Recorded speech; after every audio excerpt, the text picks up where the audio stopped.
Hi everyone, it's Susan from SusanWinter.net. Love that you're subscribing and love the fact that you're coming to visit this channel and support me with your truly wonderful and insightful comments. I appreciate that. So much of the work that we do in the beginning of a relationship is trying to figure out, are we safe? Is this something that's going to move forward? Is this person being straight with us? And there comes a time when things get confused where we're starting to think of, should we bail?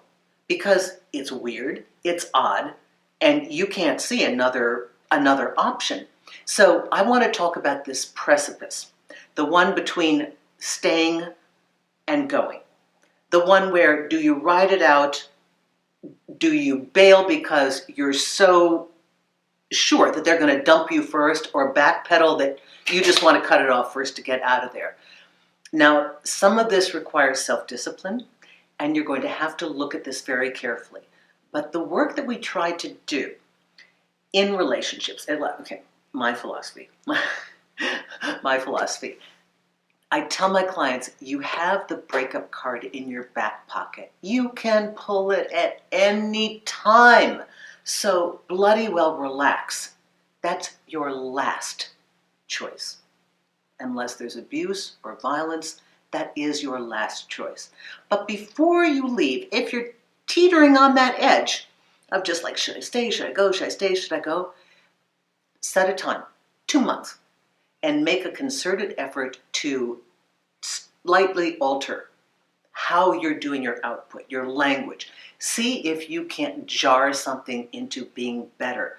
This is valuable time for you. I'm a really strong believer in this action of correcting yourself, trying to get finer clarification, finer communication, more positive reinforcement, more clear directives about what you want and why you want them, less psychobabble, less emotional hemorrhaging, less of that stuff, less nothing's wrong, I don't know, no, nothing's wrong, and less silence and distancing. Okay, that's not going to help your cause, because new relationships, or any relationship, there comes a point where things get weird and we feel like we're walking on thin ice, and all we're trying to do is assess the potential risk that's going to happen to us. Are we going to be hurt? But how many times do I talk to people that are just teetering on that edge of leaving, but not because they want to leave, because they don't know how else to play their hand. They don't have a solid sense of a recalibration where they can go back in and clarify themselves, put a different vibe into the relationship, reboot their partner, try a different angle, be more proactive, back off from complaining. They don't have that adjustment.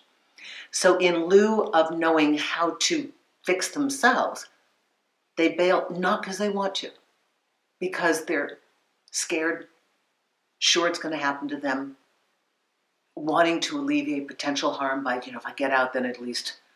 But here's what happens. It never gets fixed inside of you.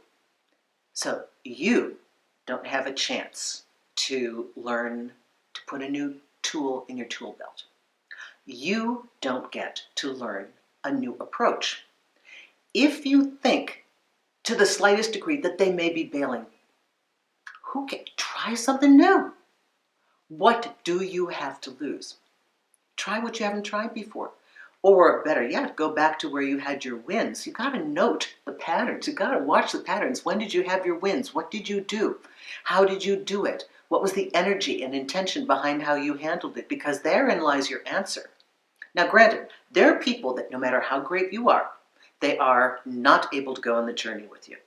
You've either got the three-legged horse, which I invested in several times on my own, I have to admit. I can fix it. Oh yeah, that's a whole nother video and a whole nother story. But for those of you that are just ready to bail because you're just terrified they're going to do it to you, please give yourself the opportunity to shake it up a little bit. Listen to what your partner has said. Is there a sense that they're fearful that they're going to disappoint you? Is there a sense that no matter who they are, they're not going to be enough for you? Have they said that you intimidate them? Have they kept you away from their friends and you think they're ashamed of you, but actually they're kind of ashamed of their friends? Are they afraid of a relationship? Not because they're afraid of being involved with you, but because who knows what that means for their level of responsibility and therefore guilt if they screwed up. So try to do something else. Remember, you've got that breakup card in your back pocket. You can pull it. But do yourself the favor of trying to examine what is there. And when that urge to bail comes just because you're so terrified, look it right in the face. Say, yeah, I see you. Okay. You're going to terrify me? You know what? I'm going to try one more thing. And then if I want to bail, I'll bail. I hope this has helped you. Susan Winter for SusanWinter.net. Love you folks that are coming to me on Magnifi. I adore that system. That's the on-demand by the minute, and it is coming Android ready this year in the next couple of months. I know we've been saying that, but that's a for real thing. And thank you all of you who are booking me on my calendar as far as my website for the known times that we put aside. And the all-day clients. You guys are awesome. That's 5 hours. Well, I take you out to lunch too. And we continue working, and that's a one-on-one with me all day. So I really appreciate all of you for your support, your kindness, and your great, loving sharing and information here. So thank you very much, and have a great week. Bye-bye.